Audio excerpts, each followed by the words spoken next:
Hello, my reading friends. Welcome to Renu's Reading Corner, where we read stories together. Today we are reading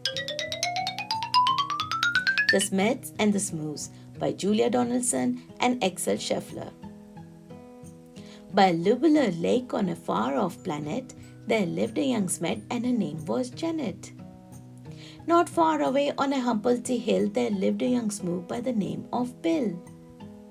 Janet, like all the Smeds, was red, and this is what her grandfather said. Never play with the Smoos. They sleep in holes, they wear strange shoes, they jump about like kangaroos. Never play with the Smoos. Bill, like the other Smoos, was blue, and these were the words of Grandmother Smoo. Never play with the Smeds. They have strange hair up on their heads. They sleep in funny things called beds. Never play with the Smeds.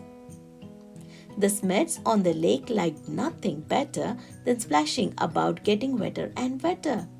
But Janet grew bored with this watery play, and early one morning she tiptoed away.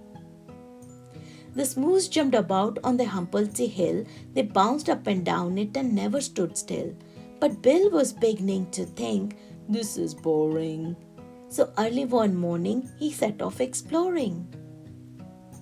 Janet met Bill in the Whirlpooler wood where the trockles grew tall and the glompum smelled good.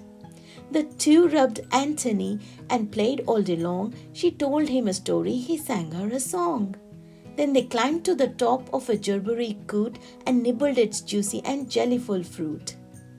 Till who should disturb them but Grandfather Smed, shaking his fist as he angrily said, Never play with the Smoo. They are such a nasty shade of blue. For the 100th time I say to you, never play with the Smoo. Grandmother Smoo was close behind, and this is how she spoke her mind.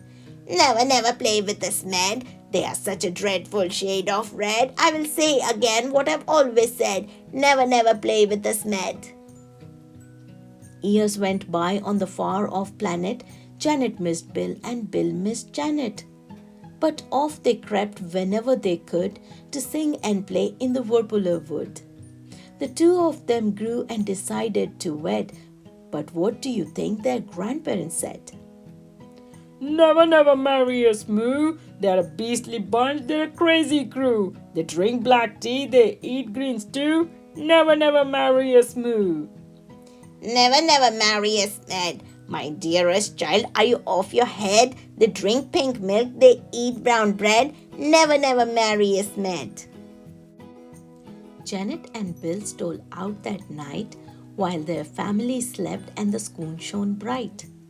They clambered into the Smed's red rocket. Grandfather Smed had forgotten to lock it. Bill pressed buttons and Janet steered. When their families woke, they had both disappeared. The Smed said, Your Bill must have stolen our Janet and taken her off to a distant planet. And Smooth said, It's Janet who has stolen our Bill and lured him away from the Humpty Hill. The Smoos climbed into their rocket of blue and they said to the Smeds, You'd better come too. Suspicious and scowling, they soared into space. Till they reached planet Wimjum, a dry, dusty place. The worms had long arms which they waved in the air, but they didn't have news of the runaway pair. The next stop was Lurgelstrop, covered in roses and watered by beasts with small eyes and long noses. They touched down on Grimbletosh, covered in grime. They searched planet Klurch and found nothing but slime.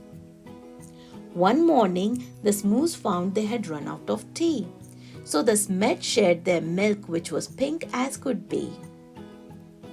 Then Grandfather Smed said, My hair needs a trim. And Grandmother Smoo kindly cut it for him. They landed on Skloop where the Sloopies wore kilts, then flew to Klaboo where Claps walked on stilts. They searched all year long, then they searched longer still, but they didn't find Janet, they didn't find Bill. Alas, said the Smoos, and the Smed said, Alack, we have failed in our quest. We had better turn back. So they turned and flew home to their very own planet, and far down below them they saw Bill and Janet. The rocket touched down and they ran to the wood where the truckles grew tall and the glompum smelled good. And there in a glade by the rocket of red were the runaway Smoo and the runaway Smed. They had got lost and flown home again only to find that all of the others had left them behind. There was joy, jam and jumping. Then Janet said, "Maybe you would like to make friends with our dear little baby." A baby? A red one? A blue one? But no! That baby was purple from head to toe. They all hugged the Smoos met their new baby brother, and Grandpa and Gran even hugged one another.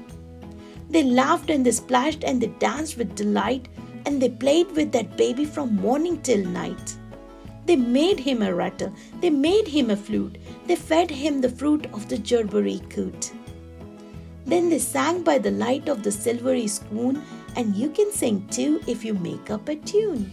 Play with the Smeds and play with the Smoos. Play with whichever friends you choose. Then close your eyes and while you snooze, dream of the Smeds and dream of the Smoos. The end. For more stories, please subscribe to my channel. See you soon.